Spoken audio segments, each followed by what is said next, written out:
अगस्त 1947 कश्मीर के लिए था अलग। कश्मीर की लड़ाई मोदी और शाह की कड़ाई। 15 अगस्त को नहीं फहराया था कश्मीर में तिरंगा। 1947 से 2019 तक लड़ी कश्मीर ने लड़ाई। मैं मर जाऊं तो सिर्फ मेरी इतनी पहचान लिख देना, मेरे खून से मेरे माथे पर जन्म स्थान लिख देना। कोई पूछे तुमसे स्वर्ग के बारे में तो एक कागज के टुकड़े में हिंदुस्तान लिख देना। आज भारत को आजाद हुए 75 साल पूरे हो चुके हैं। जहां आज से 75 साल पहले 15 अगस्त को देश के कोने कोने में वंदे मातरम गूंज रहा था, जहां लोग सारे जहां से अच्छा हिंदुस्तान हमारा खुशी से गा रहे थे, वहीं आजाद भारत के सबसे ऊपर ताज से सजे कश्मीर के लिए दिन कुछ नॉर्मल सा था। 12 अगस्त 1947 को भारत में आजादी की खुशियां मननी शुरू हो गई थी। माहौल में उत्साह और उमंग की सुगंध घुलने लगी थी। कश्मीर के महाराजा हरि सिंह पर एक और जिन्ना अगर डोर डाल रहे थे तो वो अगर पाकिस्तान में मिल जाएं तो कश्मीर को खास अधिकार दिए जाएंगे, तो दूसरी ओर भारत भी चाहता था कि कश्मीर का विलय भारत में हो। दोनों ही पक्ष महाराजा को अपनी ओर करने की कोशिश में लगे थे, लेकिन महाराजा ने फैसला किया कि कश्मीर को अलग देश बनाकर रहेंगे, ना तो पाकिस्तान के साथ मिलेंगे और न ही भारत में विलय पसंद करेंगे। हालांकि महाराजा को एक साल बाद ही भारत में विलय करने के दस्तावेजों पर हस्ताक्षर करने पड़े, क्योंकि तब पाकिस्तान समर्थित कबायली सेना ने उस पर हमला बोल दिया था और कश्मीर को भारतीय सेनाओं की मदद लेनी पड़ी थी। लेकिन तब भी कश्मीर पूरी तरह से आजाद नहीं था। आजाद कश्मीर तो सिर्फ नाम था। जी हां, पूरे भारत में जितनी रियासतें थी सबने भारत के तिरंगे झंडे को अपनाया। यह एक संवैधानिक प्रक्रिया का हिस्सा था। सिर्फ जम्मू कश्मीर ऐसी रियासत थी जिसमें भारत के झंडे के साथ राज्य का अपना झंडा भी लगाया जाता था। इतिहास के पन्नों में यह दर्ज है कि जिस समय महाराजा हरि सिंह जम्मू और कश्मीर रियासत का विलय भारत में कर रहे थे, उस समय उन्होंने कोई शर्त नहीं रखी थी कि उनके राज्य का अलग से संविधान होगा। लेकिन मार्च 1948 में महाराजा ने शेख अब्दुल्ला के साथ प्रधानमंत्री के रूप में राज्य में एक अंतरिम सरकार नियुक्त की। जुलाई 1949 में शेख अब्दुल्ला और 3 अन्य सहयोगी भारतीय संविधान सभा में शामिल हुए और जम्मू कश्मीर की विशेष स्थिति पर बातचीत की, जिससे अनुच्छेद 370 को अपनाया गया। विवादास्पद प्रावधान शेख अब्दुल्ला द्वारा तैयार किया गया था। भारतीय संविधान में धारा 370 एक ऐसा प्रावधान था जो जम्मू कश्मीर को देश का अंग होते हुए भी देश से अलग मानता था। संविधान के निर्माता डॉक्टर भीमराव अंबेडकर ने इसका ड्राफ्ट तैयार करने से मना कर दिया था, जबकि भारतीय जनसंघ के संस्थापक श्यामा प्रसाद मुखर्जी इसके घोर विरोधी थे। साल 1964 में भी इस धारा को निरस्त करने के प्रयास किए गए थे, लेकिन किन्हीं कारणों से ऐसा नहीं हो पाया। जम्मू कश्मीर के नागरिकों के पास दोहरी नागरिकता हुआ करती थी। वहां का अपना एक झंडा हुआ करता था। जम्मू कश्मीर में महिलाओं पर शरीयत कानून लागू होता था। कश्मीर में अल्पसंख्यक हिंदुओं और सिखों को आरक्षण नहीं मिलता था। पाकिस्तान की टेढ़ी नजर हुआ करती थी। यहाँ की राजनीति विकास काफी कुछ मुख्यधारा से अलग हुआ करती थी, और भी काफी कुछ था जो जम्मू कश्मीर को भारत के अन्य राज्यों से अलग करता था।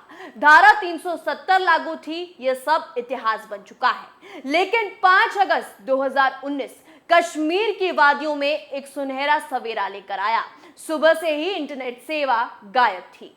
कश्मीरी नेता नजरबंद थे। लोगों को लग रहा था आखिर केंद्र सरकार यानी मोदी सरकार कश्मीर के साथ कितना अन्याय कर रही थी। लेकिन उन्हें क्या पता था कि आज का दिन कश्मीर के लिए वो दिन है जिसका इंतजार आजादी से हो रहा था, वो सुबह जिसका इंतजार कश्मीर सदियों से कर रहा था। अमरनाथ यात्रा को अचानक रोक दिया गया। जम्मू कश्मीर के तमाम नेताओं को नजरबंद किया जाने लगा। इंटरनेट सेवाएं बंद कर दी गई। कर्फ्यू लगा और सीआरपीएफ की कई कंपनियों को घाटी में तैनात कर दिया गया। 5 अगस्त 2019 से ठीक पहले केंद्र सरकार की तरफ से यह सब किया गया तो किसी को जरा सा भी अंदाजा नहीं था कि क्या होने जा रहा है। लोग तरह तरह के कयास लगाने लगे। किसी ने इसे बड़े आतंकी हमले से जोड़कर देखा तो कोई कश्मीर में कुछ बड़ा होने का दावा कर रहा था। किसी को जरा सी भी भनक नहीं थी कि इस पूरी हलचल की स्क्रिप्ट दिल्ली के संसद भवन में पड़ी जाएगी। 5 अगस्त 2019 को अमित शाह जैसे ही संसद में आए, उनके तेवर कुछ और थे। कश्मीर का जिक्र छिड़ते ही उन्होंने खड़े होकर यह ऐलान कर दिया कि सरकार ने कश्मीर से आर्टिकल 370 हटाने का फैसला किया है। इस ऐलान के साथ ही संसद में मौजूद तमाम विपक्षी सांसद और देश भर के लोग चौंक गए। किसी को जरा सा भी अंदाजा नहीं था कि सरकार आर्टिकल 370 हटाने जैसा बड़ा फैसला लेने जा रही है। अमित शाह ने जैसे ही ऐलान किया तो विपक्षी सांसदों ने इसे लेकर विरोध शुरू कर दिया। इस दौरान अमित शाह ने पीओके का भी जिक्र छेड़ दिया। उन्होंने तेज आवाज में कहा कि जम्मू कश्मीर भारत का अभिन्न अंग है। कश्मीर की सीमा में पीओके भी आता है, जान दे देंगे इसके लिए। की जनक है, इसलिए 370 का जाने का समय आ गया है और अगर आज 370 नहीं जाती है तो आतंकवाद को हम जम्मू कश्मीर से नाबूद नहीं कर पाएंगे। जब विपक्ष ने कहा कि कश्मीर में इतने बड़े फैसले के बाद हालात बिगड़ सकते हैं, तो अमित शाह ने जवाब देते हुए कहा कि इसके लिए पूरी तैयारी की गई है। मुद्दतों के बाद जो कश्मीर से 370 धारा हट गया, ऐसा लगता है आस्तीन के सांपों का कलेजा ही फट गया।